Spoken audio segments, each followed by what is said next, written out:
Posible kayang arestuhin din ni Trump si Marcos? Nako, yan ang ating pag-uusapan ngayong araw na ito. Kasi alam mo, bigyan ko lang kayo ng background, yung Venezuelan president, inaresto ho ng Amerika. Sa madaling salita, nasa ibang bansa, imagine niyo na lang, yung presidente ng ibang bansa, inaresto ni Trump. Hinuli sa sarili niyang lungga. Saka nakakita ng gayon, Panoorin nyo itong video na ito kung posible ba na sa bandang tagal-tagal arestuhin po ni Trump si BBM. Kasi alamin muna natin, ano ba ang dahilan kung bakit inaresto ni BBM, ni Trump si Venezuela president, Tingnan natin. Alam mo kasi itong pag-aresto na ito talagang nagkaroon ng matinding trigger sa buong mundo. Bakit? Kasi syempre, isa kang sovereign state with its own laws, with its own military, with its own police. And yet, naaresto ka mismo sa loob ng kanila pong bansa. Ito ho kasing presidente nila na si Nicolas Maduro. Ito po ay presidente na since 2013. Imagine mo, 2013, 2026 inaresto siya. Ibig sabihin 13 years. 13 years siyang namamayagpag. Could you just imagine the power that this person has, 'di ba? During the time na he was arrested. Ito nga lang Pangulo natin Ewan ko kung Pangulo. Yung Pangulo natin sobrang inabuso na ang kapangyarihan. As in, kinontrol ang legislative branch, maging siguro ilang judicial part, di ba? Kasi tandaan ninyo, kahit pa tayo ay three branches of the government, merong impluensya ang head of state o yung executive, which is the president. Marami nagsasabi na talagang inaabuso at ginagamit na ng presidente ang kanyang kapangyarihan at pagmanipula sa mga ibang branches ng ating gobyerno to the point na sobrang kapangyarihan niya, kontrolado niya lahat.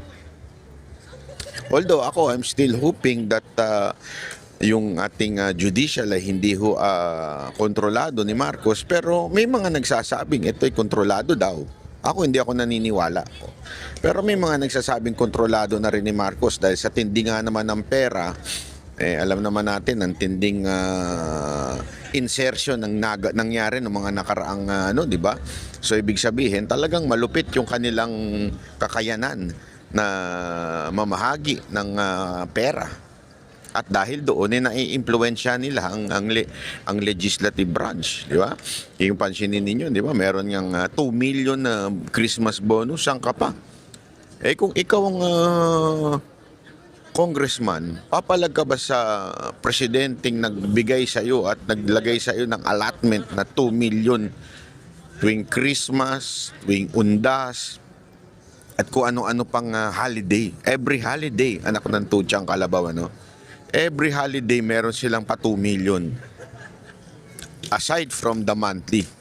So imaginein mo, tiba-tiba ka diba? Talagang dahil doon, ikaw ay sisipsip o ikaw ay kontrolado ng presidente. At sa tingin ko, ganun din naman ang nangyari siguro dito kay sa Venezuelan president. So imaginein mo, if you are ruling for 13 years, ibig sabihin nun, you have much power during the elections. And syempre, sa atin din ng sumisipsip sa yung mga opisyal ng gobyerno, opisyal ng kasundaluhan, opisyal ng kapulisan. 13 years ka namamayagpag. Diba? Kaya ka na natili dyan dahil sa tindi ng kapangyarihan mo. Pero in a split of a second, mantakin mo, siya ay inaresto ng presidente ng ibang bansa. Kaya nga ang tanong ngayon dyan, pwede kaya ito si BBM arestuhin din ni Trump?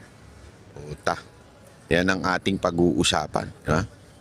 Ano ba kasi ang dahilan, Banat Bay, na inaresto ni Trump itong presidente ng Venezuela? Ang isa sa binigay na dahilan ng Amerika at para sinasabi nila kung bakit sila nangialam ay dahil sa ito daw po ay dahil sa droga. Droga. Droga.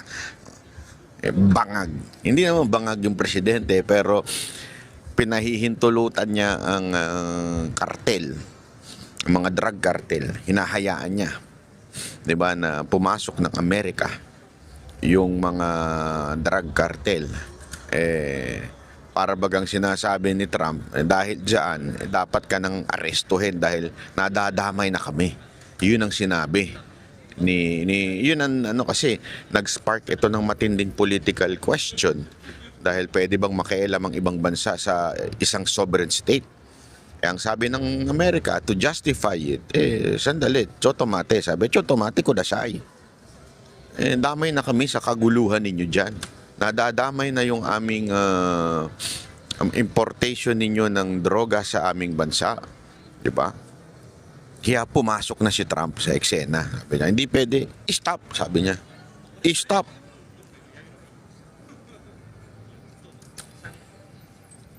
Malayo man ang Pilipinas para tayo ang mag-import ng droga sa Amerika.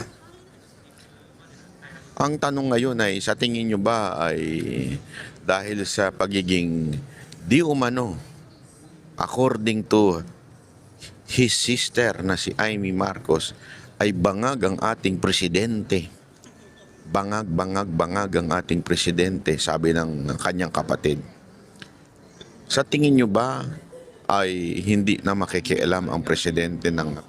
Marami kasi nagsasabi, malamang hindi kasi nakikinabang ang Amerika. Sip-sip si Marcos sa Amerika. As in, mihigop ng utot ang ating presidente sa presidente ng Amerika. Kaya kita ninyo, kahit anong command, kahit anong sabihin, uto-utong sumusunod sa Amerika, naging tuta na ng Amerika itong si Marcos. Kaya imposible na arestuhin ni Trump dahil nakikinabang daw si Trump sa pamamahala ni BBM. Dahil siyempre, alam naman natin, kahit tarantaduhin na ng Marcos government ang ibang bansa, basta wag lang ang Amerika.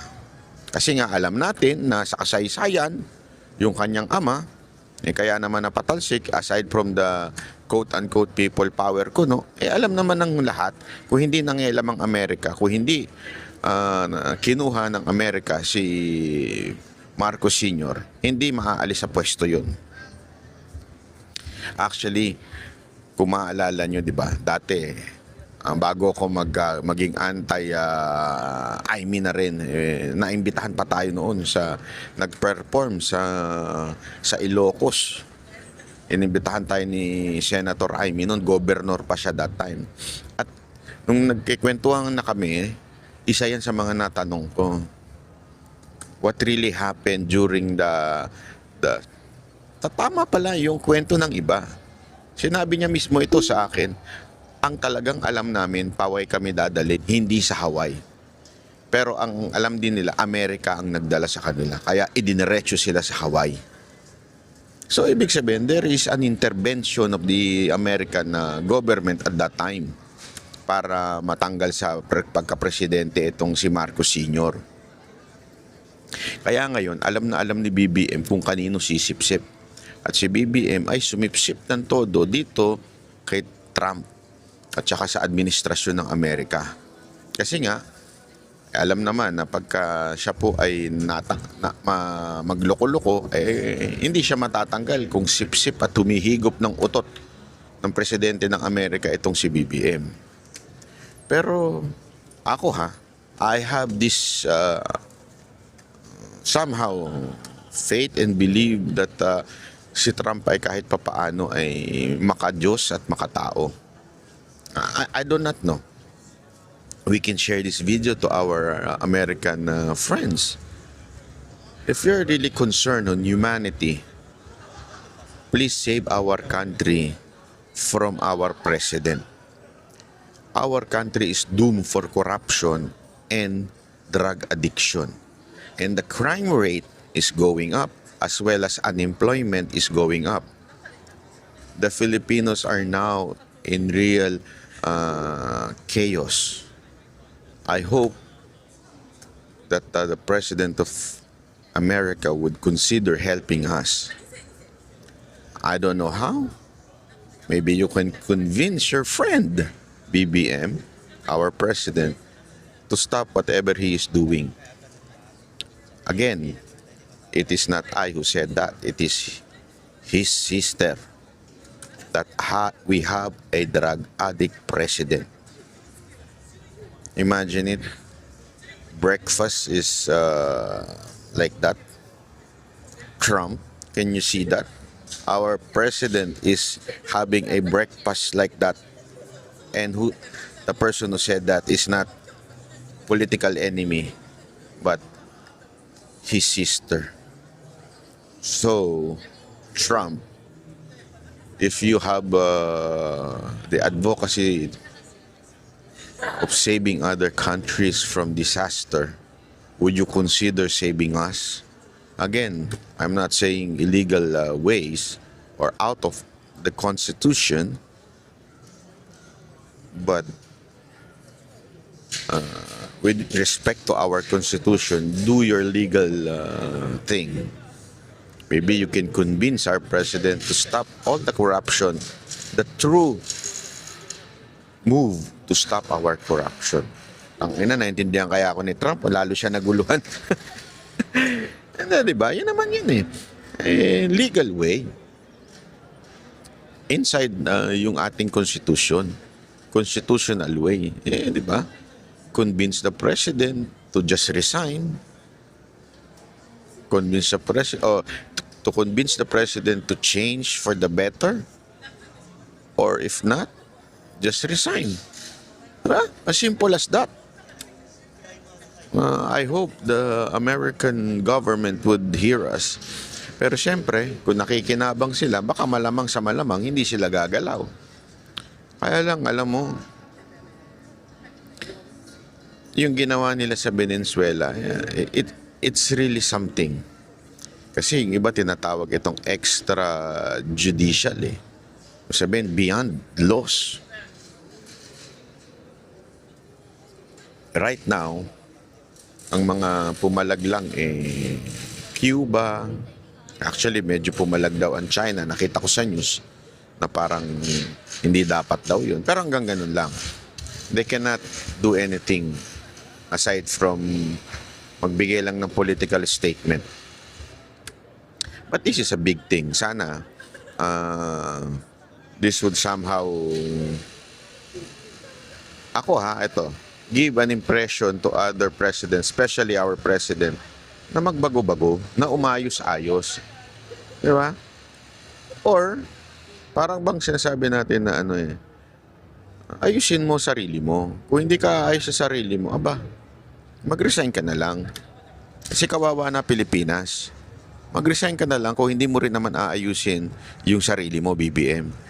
Di ba? Huwag mo nang antayin na dukutin ka pa o hulihin ka pa ng ibang bansa. Kasi ginawa na nila yun Malay mo. Diba? Gawin uli nila. Hindi natin alam yan. We're not saying na dapat nilang gawin yun Pero again, hindi naman natin kontrolado ang utak ng Amerika. Sana lang, magising-gising na itong presidente natin. Kasi yung anti-corruption niya na ICI, walang kwenta Kaya nga nag-resign halos lahat, isa na lang natitira. Lahat ng commissioner, lahat ng nag-resign na. Kasi alam nilang walang kwenta, moro-moro lang. Alam nilang, 'di ba, hindi naman talaga seryoso yung presidente itigil ang korupsyon. Tapos yung kinasabi nila may makukulong hanggang ngayon, tapos na New Year. Nakulong ba ang mga congressman? May nakulong ba? Wala. Yung pinsan niya ba nakulong? Hindi. So isang malaking katarantaduhan talaga yung anti-corruption. Plus, lumalala pa ang krimen sa Pilipinas. So, kung hindi mo ayusin yan, BBM, baka mamaya, kung hindi man Amerika magtanggal sa'yo, baka taong bayan na magtanggal sa'yo sa posisyon. Wag naman sana, ayoko ng kaguluhan. Pero baka ganun eh. Sumagad na sa buto yung kahirapan ng tao, abay magwala na. Ayoko yung ganun kasi magulo yun. Pero di natin makokontrol ang isip ng mga Pilipino kung yun ang kanilang gawin. Eh, kawawa naman tayo. Kasi ayoko talagang presidency yung ganong klase sa Pilipinas na every time na lang na may ayaw na presidente, kailangan tanggalin sa posisyon forcefully. Ayoko ng ganon. Pero paano kung ganon ang isipin ng mga Pilipino? Naku, patay tayo dyan. Baka mamaya magkagulo lang sa Pilipinas. Kasi tandaan ho natin even if yung AFP ay kontrolado niya, merong mga young officers na makabayani pa talaga at may prinsipyo pa talaga. Yung mga young officers dyan na talaga nakikita nila na we're headed to destruction. Baka mamaya may gawin silang hindi maganda. Wag naman sana. Pero alam mo yun, hindi natin mapipigilan yung ganyan. So, ikaw bahala ka, BBM.